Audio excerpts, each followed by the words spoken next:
Well, hello everybody and welcome back into the Yard and Gardens. It's beautiful Sunday, which means of course the wind is blowing. Hopefully the mic is doing its job. I am out here today getting a few things, I'd say into the ground, but really it's going into the straw. That garden right there today will be graced with some peas. That ought to be interesting. And some Swiss chard. That ought to be interesting. We'll see if it grows. And I believe I put a packet of carrots in there because carrots are not supposed to grow in straw. But I've had a pretty deep layer of straw mulch over my carrots in the past, and that did pretty well. So I'm going to give this a try. If it doesn't work next year, I've already got other options in mind to, well, give it a more successful go, really. But yeah, I also want to get some potatoes planted today into those straw piles. So again, it's not really putting things into the ground, is it? And who knows? We'll see where the day goes. It's pretty beautiful, so I might even get loud and annoying and pull out that garden tiller, because I have two fresh patches I want to open, and I'd like to give them a little time tilled before I actually put anything into the soil. So yeah, we'll see where the day goes. Stick around and you get to find out too. Yeah, here's the part where I hope that mic is working, because there's the wind. I guess I do actually have something intended for soil here. I'm going to try putting these garlic bulbs in. We'll see. But yeah, a Swiss chard to try and grow in the straw by the chicken coop. Some carrots to try and grow. Far too many peas to try and grow. And then yes, the leftovers from last year's potatoes. Straight to the straw for those. So if I dig my hand, a few inches in here, it's cool, it's damp, not really soaked, and as you can tell, really not broken down at all. This is going to be kind of a hardcore test, because at least last year I played with that pile.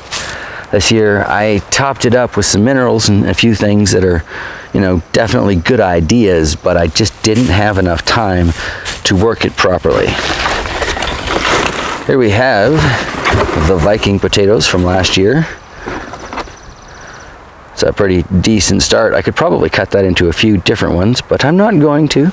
Just gonna plant them as I find them. So because I've got the 3 piles this year, I'm not going to overplant anywhere near as bad as I did last year. So what do we got? 1, 2, 3, 4, 5, 6. Let's see if we can find 7 and 8 in here. That looks like it's a couple of them. There's an interesting 7 for us. And this one wanted to come out, so I guess it's 8. Save the rest of those for the next pile. And then yeah, never really been too certain about these runners from the eyes. I mean, to me that kind of looks like it's trying to be leaves. I'm just going to stuff this into the straw until I find some moisture. Gently curl these up in there as best I can. Cover it in, and we'll call that one done. So one there, one there. We'll do one over here.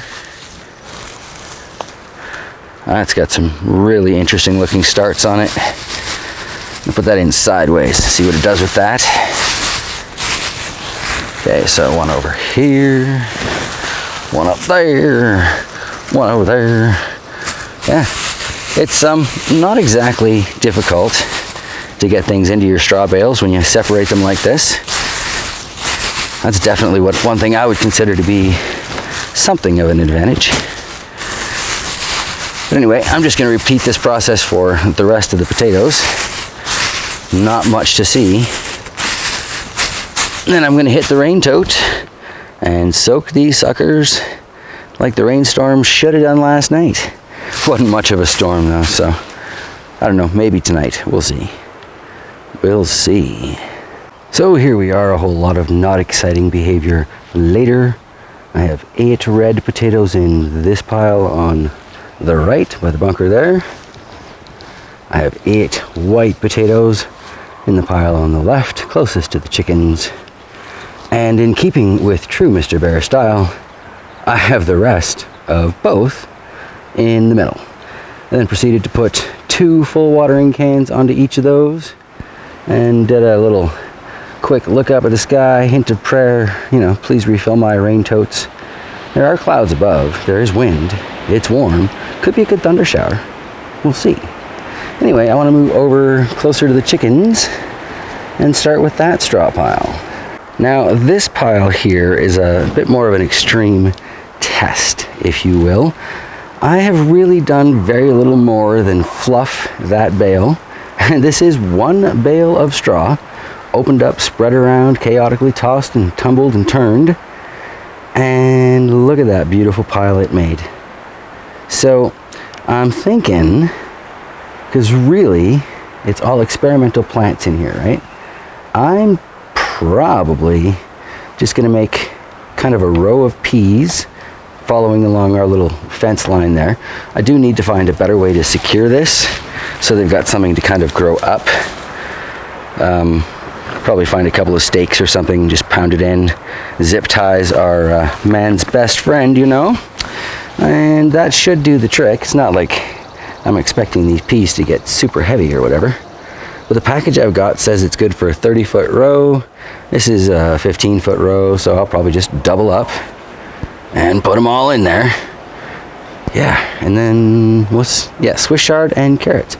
The carrots I suspect will just get sprinkled willy-nilly, and probably the same with the Swiss chard. I'll let the watering do the rest, and we'll see what pops up in the coming days, weeks, and months. Cool. So you can't see too many of them sitting on the surface at the moment. I really did just toss everything in there all willy-nilly. You can probably see some peas there. I haven't watered yet, so nothing's been sunken in, but for the sake of posterity, I basically sprinkled peas from the fencing towards the back. I sprinkled that whole pack of Swiss chard in the middle, and I sprinkled a whole pack of carrots into this front area here. I'm constantly amazed by what a wonderful investment a pack of carrot seeds is. There's like hundreds, nigh on 1,000 seeds in there for what, $2? You can't get 1,000 carrots for $2, Gardening in general, it's just a wicked investment. Excellent return on investment. Anyway, so I now need to thoroughly soak this so that those seeds can get some water, get some contact with the straw, get pushed in a little bit, and hopefully get to growing. All right, gonna have to water this every day for the next few days, I'm sure. It's supposed to be particularly warm. But that's the beauty of these straw piles, is once the water sinks in under that top layer, it stays. So yeah, it's like a water bank, really. It's kind of neat. Anywho, watering I go. All right, so I've got that fairly well watered in, and I'm gonna be honest with you, the watering can full of rainwater, as delightfully environmentally friendly and economical as it is, did not necessarily move those seeds quite as much as I would have hoped. And I suspect if I actually had a garden hose and just sprayed the pile to soak it, I would have gotten a lot more of them to kind of sink and settle in there. Looking at it now, I can still see quite a few up on the top there, so I suspect there will be some happy birds about. But as they land to grab a few, they're going to shake the straw around and knock others in. So hopefully, yeah, some peas, some chard, some carrots. Let's just see what we can grow out of this bare bones straw pile garden. I mean, I'm like $8 of seeds into this, and maybe 20 minutes spreading out the bale, having fun, throwing straw everywhere. Not exactly a hardcore investment. So if we get anything at all from it this year, probably doesn't take long to come back up to $8 worth of fresh produce. A few leaves of chard will do it at these current prices. A couple of carrots. 8 1-pound carrots and we're done. Yeah, it'll be interesting to see what comes of this. That dreaded moment as a YouTube creator when you're trying to remember what it was you were going to say and a fly lands on your nose. Completely distracts you. Yeah. So I have no idea what I was going to say as my closing clip, but I think this is where I'm going to wrap it up today.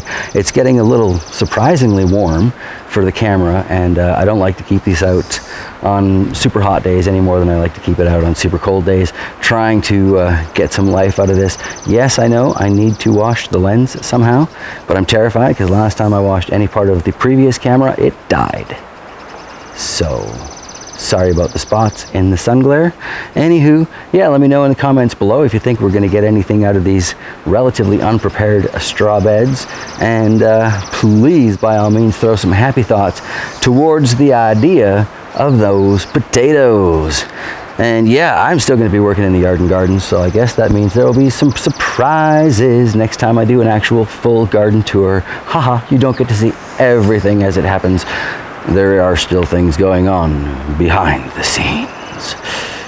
Much love, everybody. I will see you next time.